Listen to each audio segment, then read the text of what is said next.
Bom dia, queridos, graça e paz do Senhor. Hoje é domingo, dia do Senhor, dia da nossa EBD com você, nossa Escola Bíblica Discipuladora, levando até você lições maravilhosas, preparadas pela nossa Convenção Batista Fluminense, através da revista Palavra e Vida. E nós estamos hoje já na terceira lição do trimestre. A lição de hoje, ela tem como texto básico 1 Timóteo capítulo 2. O tema de hoje, da lição número 3, o poder da oração e a vida íntegra no discipulado. A devocional de hoje, domingo, está aí 1 João 2, de 1 a 7, que nós vamos ler com você e para você. Meus filhinhos, escrevo-lhes estas coisas para que vocês não pequem. Se, porém, alguém pecar, temos um intercessor junto ao Pai, Jesus Cristo, o justo. Ele é a propiciação pelos nossos pecados, e não somente pelos nossos, mas também pelos pecados de todo o mundo. Sabemos que o conhecemos, se obedecemos aos seus mandamentos. Aquele que diz, eu o conheço, mas não obedece aos seus mandamentos, é mentiroso, e a verdade não está nele. Mas, se alguém obedece à sua palavra, nele verdadeiramente o amor de Deus está aperfeiçoado. Desta forma, sabemos que estamos nele. Aquele que afirma que permanece nele deve andar como ele andou. Amados, não lhes escrevo um mandamento novo, mas um mandamento antigo, que vocês têm desde o princípio, a mensagem que ouviram. Então, aí não está se tratando de um mandamento novo, uma ideologia nova, uma doutrina nova, mas tudo que Deus colocou desde o princípio para que nós vivamos de acordo com estes ensinamentos. Então vamos ver a nossa lição de hoje. O poder da oração e a vida íntegra no discipulado. Objetivo: compreender que a oração pública e privada, junto com uma vida de comportamento íntegro, são ferramentas indispensáveis para que o discípulo reflita a luz de Cristo num ambiente muitas vezes hostil. Andamos por este mundo, quer na escola, quer no trabalho, quer na rua, onde estivermos, nós vamos encontrar movimentos hostis que vêm de encontro ao Evangelho. Acabei de ver aqui nas redes sociais uma postagem de uma igreja que, pelo visto, trata-se de uma igreja católica, não sei, ou de outro segmento, lá na Europa, que se transformou numa boate, com luzes piscando e outras coisas mais, e um DJ tocando, colocando as músicas para as danças. É terrível nós vermos isso. Soubemos de templos nos Estados Unidos que foram fechados, as igrejas foram fechadas, e depois o prédio foi vendido, e ali tornou-se um shopping, tornou-se uma discoteca, uma casa de jogos e outras coisas. Então, precisamos estar em perfeita e plena oração, porque as coisas estão mudando rapidamente. Isso nos traz uma alegria. Jesus está voltando, e cada dia mais perto do dia da vinda do Senhor. Então vamos à nossa lição. A parte introdutória. A carta de Paulo a Timóteo continua a revelar aspectos fundamentais para a formação de discípulos fiéis e comprometidos. No capítulo 2, Paulo aborda um elemento central da vida cristã que sustenta todo o discipulado: a oração. Além disso, ele chama a atenção para a importância de uma conduta íntegra e santa, que seja testemunho vivo da transformação que o Evangelho promove. Discipular significa cultivar uma vida em constante comunicação com Deus, reconhecendo Jesus Cristo como o único mediador e vivendo em humildade e santidade. Éfeso, onde Timóteo ministrava, era um centro comercial e religioso da Ásia Menor, conhecido pelo Templo de Ártemis, uma das 7 maravilhas do mundo antigo. A igreja em Éfeso enfrentava divisões, imoralidade e falsos ensinamentos que ameaçavam seu testemunho. Paulo orienta a Timóteo a priorizar a oração e a vida santa como resposta a esses desafios, enfatizando que a transformação da sociedade começa pela oração e pela integridade do povo de Deus. Então, como nós podemos ver aqui, não basta você orar. Orar é fácil, é proferir palavras, mas é preciso santidade de vida.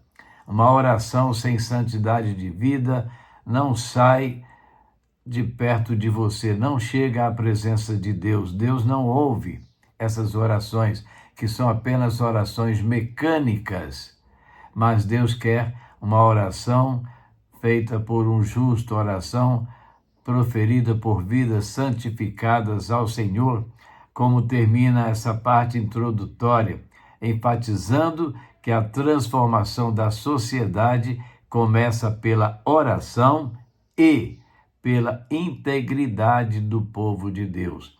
Se o povo de Deus não for um povo íntegro, santo e separado das coisas do mundo, não adianta ele orar, porque a oração estará saindo de um coração impuro. E como nós temos corações impuros nos nossos meios.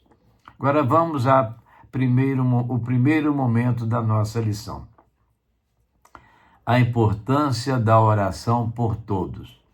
Depois de encarregar Timóteo de defender a fé, Paulo começa a orientação sobre a adoração pública, sobre os cultos públicos que a igreja deve prestar a Deus.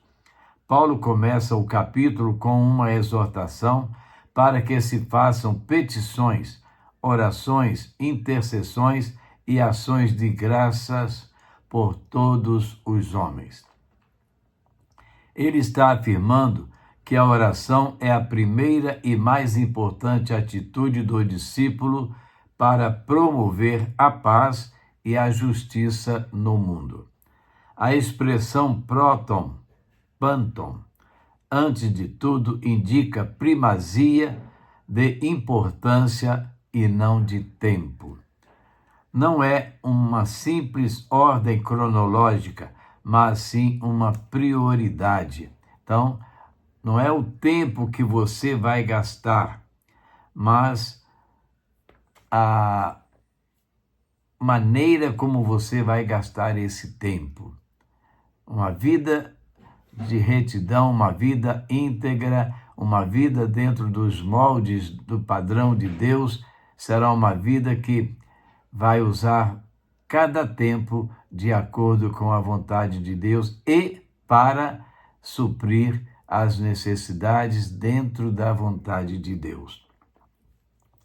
A oração não é um apêndice da vida cristã, mas sim uma parte vital, ou seja, não é apenas um pedacinho, mas é o todo, imprescindível e que deve receber de todos nós a devida importância e prioridade. Orar por todos, incluindo aqueles que estão em posições de autoridade, é um ato que demonstra maturidade espiritual e compromisso com o bem comum. Tocamos o mundo inteiro com as nossas orações que transpõem as barreiras geográficas e culturais. Paulo destaca que o propósito da oração é que tenhamos uma vida tranquila e pacífica, com toda a piedade e dignidade. Verso 2. O Deus que governa o mundo quer que seu povo ore em favor do mundo. Que a oração assuma papel de extrema importância em nossas vidas, ou seja, que nós nos preocupemos com o mundo atual, com as coisas que estão acontecendo nesse mundo e coloquemos todas as pessoas do mundo na dependência do Senhor através das nossas orações, intercedendo, clamando, buscando. Deus sabe como, quando e onde operar o seu milagre, mas é importante que nós demonstremos interesse em que estas coisas aconteçam, em que este mundo seja modificado, seja transformado pelo poder e graça do nosso Deus. Somente Deus pode mudar o mundo, mas o mundo só será mudado a partir do momento que cada ser humano se deixar tocar pela vontade de Deus. E nós clamamos a Deus para que cada um abra o coração para deixar Cristo transformar a sua vida. Agora, o segundo momento da nossa lição, o testemunho da igreja na sociedade. Timóteo 2, de 2 a 5. Olha a importância da igreja, uma igreja fiel, uma igreja dependente de Deus, uma igreja que anda nos caminhos de Deus, é muito importante. Estamos vendo hoje igrejas que estão se desmoronando porque os seus integrantes não estão andando na vontade de Deus, não estão fazendo aquilo que Deus quer, como eu citei dessa postagem que eu recebi hoje, uma igreja sendo transformada numa boate. Paulo ensina que a oração, além de ser expressão de fé, é também um instrumento de transformação social. Ele liga a prática da oração com a consequência prática, uma vida tranquila e pacífica. Para que tenhamos uma vida tranquila e pacífica, com toda a piedade e dignidade. Então, nós precisamos viver essa vida tranquila. Coisas que têm acontecido tiram a nossa tranquilidade, tira a nossa pacificidade. E nós precisamos viver em paz. E só mesmo a presença de Cristo pode nos trazer a paz ao nosso espírito, ao nosso coração. O termo grego empeirote, éremos, interessante essa palavra, trazido como tranquila, refere-se a uma vida sossegada, sem agitações externas. Já hesychios, traduzido como pacífica, carrega a ideia de serenidade interior e ordem pública. Essas qualidades não indicam fuga do mundo, mas sim um ambiente onde a fé pode ser vivida com liberdade e a igreja pode exercer seu papel como sal e luz. Então, olha só bem essa colocação. Não é nós fugirmos do mundo, simplesmente, mas é nós estarmos num lugar onde possamos praticar a nossa fé com segurança, tendo paz no nosso coração. Oração aqui não é um fim em si mesma, mas uma força pacificadora, geradora de ambiente propício à evangelização, discipulado e justiça. Vamos rever essa parte final. Oração aqui não é um fim em si mesma. Basta orar. Não, eu estou orando. Eu estou orando, mas eu estou fazendo algo. Eu estou obedecendo a resposta de Deus à minha oração? Eu estou pedindo a Deus para me abençoar, para nos abençoar, para abençoar a nossa igreja, mas nós estamos fazendo o quê? É importante que nós saibamos o que estamos fazendo e o que devemos fazer. A palavra eusebeia significa piedade ou devoção prática, um comportamento que honra a Deus em todas as esferas da vida, no lar, no trabalho, nas decisões. É viver de maneira íntegra diante de Deus e dos homens. Já semontes significa dignidade, respeito e seriedade moral e descreve um tipo de sobriedade respeitável. Não é apenas moralidade, mas postura nobre, ética e reverente. A dignidade cristã é fruto do temor do Senhor e da consciência da missão. Então, notemos que aqui o escritor ele traz umas colocações muito interessantes. Não basta você, eu sou sério. Não basta. Você é sério, mas está fazendo o que com a sua seriedade? Eu sou um crente sincero. Você está fazendo o que com a sua sinceridade? Não basta eu dizer, eu sou crente, mas não demonstrar. Não basta dizer, eu sou crente, mas não fazer nada para que o outro possa ouvir aquilo que você tem para transmitir. O testemunho da igreja deve apontar para a verdade de que há um só Deus e um só mediador entre Deus e os homens, o homem Cristo Jesus. Essa verdade deve ser proclamada com coerência entre mensagem e vida. A igreja precisa testemunhar. A igreja precisa ser fonte de testemunho. Uma igreja cujo testemunho não está sendo sincero, ela, ao invés de conquistar almas para Cristo, está afastando almas de Cristo. Uma igreja que não segue com seriedade os princípios cristãos é uma igreja que está marchando para trás, marcando passo e retardando o crescimento do Evangelho. A igreja não é só para os crentes se reunirem juntos e cultuarem, mas é para proclamar com a sua vida o Evangelho de Cristo. Num tempo de superficialidade moral e confusão de valores, a igreja precisa refletir a beleza da santidade por meio de homens e mulheres que vivem com dignidade e piedade, não apenas no culto, mas também na sociedade.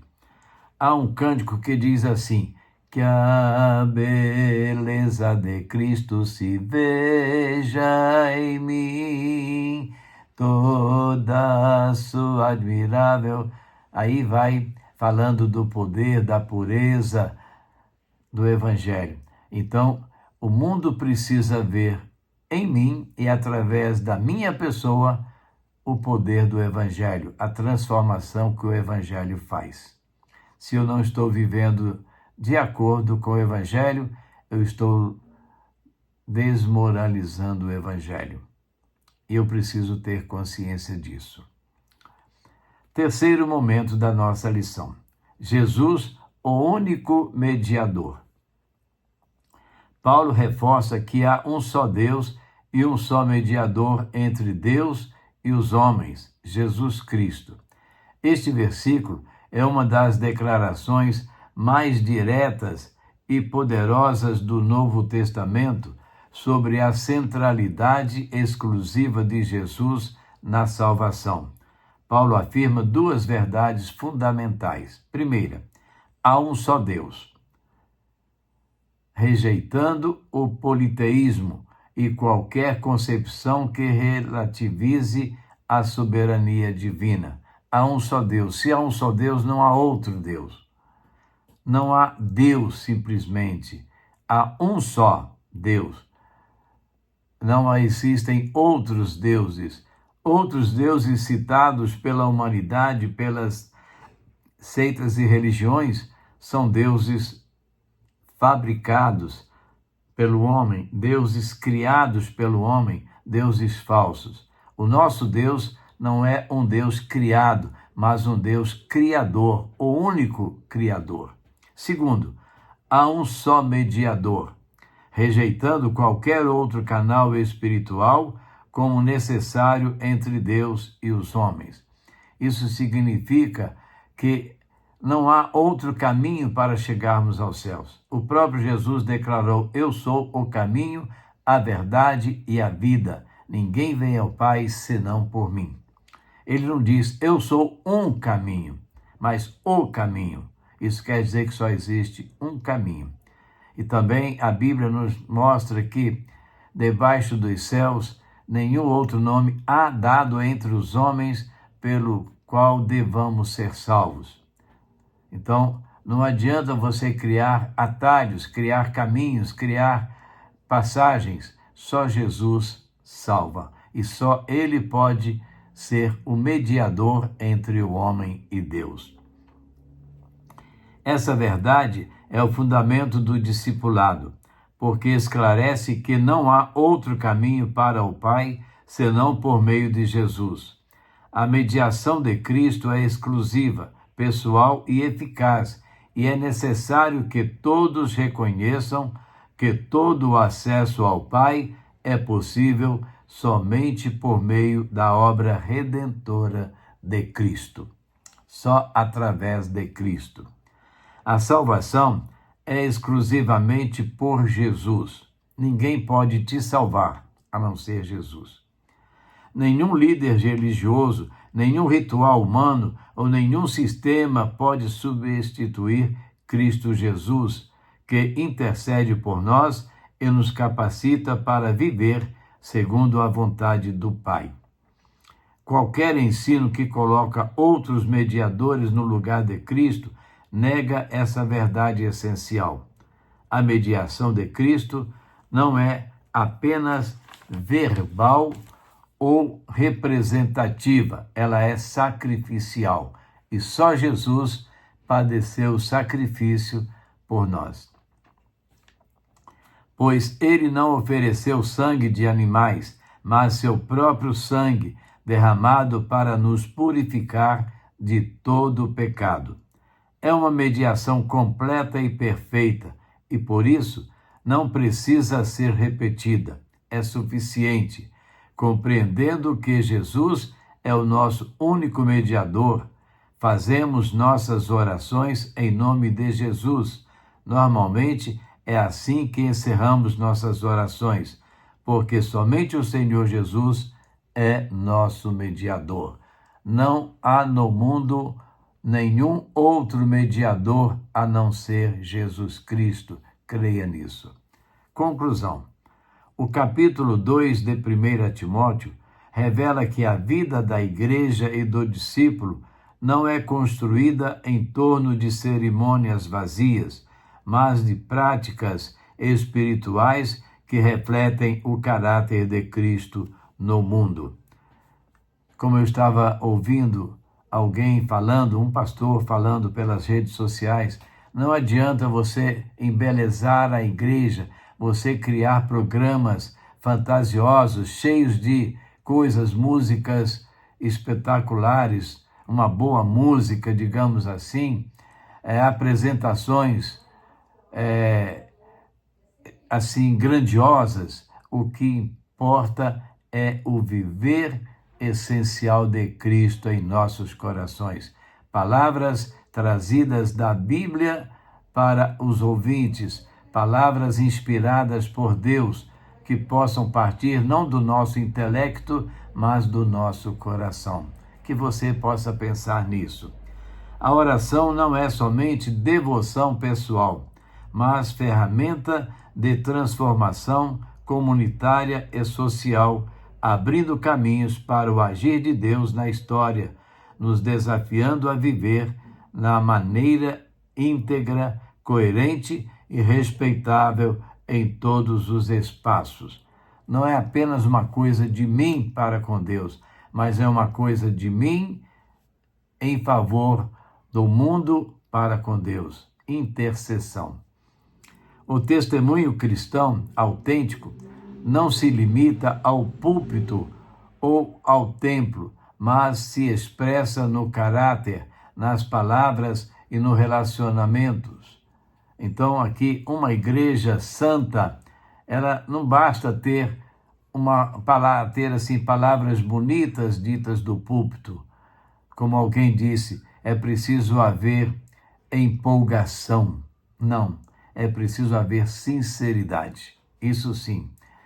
É preciso que a vida corresponda àquilo que está sendo pregado e que preguemos realmente aquilo que nós estamos vivendo. Uma igreja que vive em santidade e reverência aponta para o reino com mais força do que muitos discursos. Não é um discurso bem trabalhado, mas é um discurso inspirado por Deus. A conduta no culto, tanto de homens quanto de mulheres, também importa profundamente, refletindo a ordem e a glória de Deus. Muito cuidado com a nossa conduta, como nós estamos vivendo, como nós estamos nos comunicando uns com os outros. Acima de tudo, essa lição nos conduz a Cristo como o único mediador. Ele é o centro da oração, o fundamento da nossa dignidade e o único que pode nos conduzir ao Pai. Tudo que somos e fazemos como discípulos deve girar ao redor de Jesus Cristo. Uma lição para refletirmos bem no que estamos fazendo e como estamos vivendo como crentes, como igreja de Jesus. Agora, para finalizar a nossa lição, 3 pontos para você pensar, agir, refletir e agir. A oração tem sido prioridade na sua vida pessoal? Você tem orado constantemente? Você tem buscado interceder pela sua igreja, pelos seus irmãos, pela sua família, por missões, pelo nosso país? Segundo, como a sua vida diária expressa a piedade e a dignidade que Paulo descreve neste texto? Como nós estamos agindo como crentes em Jesus Cristo? E, finalmente, sua maneira de viver facilita o caminho para que outros conheçam a verdade? Como você está vivendo, como eu estou vivendo, como nós estamos vivendo a nossa vida cristã? As pessoas podem ver em nós o Evangelho de Cristo? Nós estamos vivendo aquilo que nós estamos pregando? Nós estamos vivendo o amor do qual nós falamos? Nós estamos intercedendo pelos outros ou estamos apenas orando por nós mesmos, se é que estamos fazendo isso? Pense bem na sua vida, como está a sua vida diante de Deus. Oremos. Nosso Deus e Pai, somos gratos ao Senhor por mais um domingo, um dia do Senhor nas nossas vidas, ó Deus, sendo que todos os dias pertencem ao Senhor e nós pertencemos ao Senhor todos os dias, ó Deus, não apenas no domingo. Mas queremos, Deus, te agradecer por tudo que o Senhor tem feito. Te agradecer por esta lição maravilhosa que traz ensinamentos profundos para o nosso dia a dia, ó Deus. Para as tuas igrejas, para refletirem, ó Deus, como elas estão vivendo na prática do Evangelho, na pregação do Evangelho, nos ensinamentos da tua palavra, ó Deus. Nossos líderes, ó Deus, nós que temos papel de liderança nos nossos grupos, como estamos sendo no contexto de servir ao Senhor. Ó Deus, abençoa-nos, Senhor. Nós queremos fazer aquilo que agrada ao Senhor, aquilo que vem na dependência do Senhor, ó Deus. Usa-nos, Senhor, como canal do Senhor para transmitir a tua palavra a este mundo tão conturbado pelo pecado, ó Deus. Queremos te pedir, Senhor, pela nossa igreja, a primeira igreja batista de Itaperuna. pelo pastor Tiago, pela liderança. Também, ó Deus, estendendo essa nossa oração às demais igrejas, aos demais líderes da igreja, Senhor. Que todos possamos pensar qual a nossa responsabilidade diante do Senhor. Dá-nos, ó Deus, a tua unção e ajuda-nos, ó Deus. Te pedimos, Deus, por aqueles que estão atravessando momentos de enfermidade. Te agradecemos por aqueles que têm experimentado a melhora no seu quadro clínico, ó Deus. Te agradecemos, Deus, porque o Senhor tem confortado aqueles corações que perderam seus entes queridos, ó Deus. E continuamos clamando ao Senhor. Clamamos pelos missionários, Deus, onde estiverem, nas dificuldades do campo, Deus, levando a tua palavra. Clamamos, Deus, pelas nossas famílias, em toda a sua extensão, ó Deus. Que o Senhor possa visitar cada lar, cada coração e levando, Deus, a sua voz a esses corações, mostrando onde eles estão errando, onde eles estão acertando e dando forças para que eles vençam a turbulência do pecado, Deus. Usa-nos, Senhor, abençoa-nos e fica conosco, dá-nos um dia de alegria na tua presença, Deus. É a nossa oração que fazemos agradecidos no nome de Jesus. Amém.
As últimas palavras, a última frase deste hino diz assim: ó, vem me abençoar, vem já, meu Deus. Como estamos precisando ser abençoados por Deus para andarmos na vontade, nos propósitos de Deus. E termina assim a última estrofe: possa eu em teu amor sempre viver. Viver sempre no amor de Deus. E assim, queridos, estamos caminhando para o final. Mas eu tenho um recadinho para você. Hoje é domingo. Hoje é o dia do Senhor. Hoje é o dia de nós dedicarmos o nosso tempo à adoração, ao cultuar ao nosso Deus. E nós queremos convidar você para estar na casa do Senhor, servindo ao Senhor, adorando ao Senhor, celebrando ao Senhor, junto com os demais irmãos que estão lá também no mesmo propósito de servir, de agradar, de buscar a Deus. Só existe um caminho: Jesus Cristo.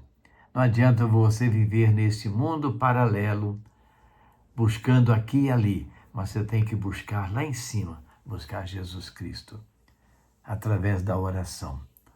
Ele pode abençoar a sua vida, ele é o único que pode não só te mostrar o caminho para a redenção, mas te levar em suas mãos. Faça isso, busque a casa do Senhor, busque cultuar a Deus, não fica na sua casa. Ah, pastor, eu não estou indo à igreja, mas eu estou assistindo o culto todos os domingos pela internet. Não assista ao culto. Vá à casa do Senhor e, juntos com os demais irmãos, participe do culto. Você vai experimentar uma mudança grandiosa na sua vida. Você vai experimentar uma transformação que só Deus pode fazer. Agora, domingo também é dia de nós aproveitarmos a reunião em família, o almoçarmos juntos, o estarmos juntos, compartilharmos uma comunhão familiar. Mas não se esqueça, logo mais, eu quero convidar você para estar conosco na casa do Senhor, servindo, adorando ao Senhor. Amém? Pois é, e assim chegamos ao final de mais uma EBD com você, a nossa escola bíblica discipuladora, aí junto de você, onde você estiver. Que Deus nos dê um bom dia e amanhã, segunda-feira, estaremos de volta, se Deus permitir, trazendo para você uma nova reflexão da palavra do Senhor para edificação das nossas vidas. Amém? Fique com Deus.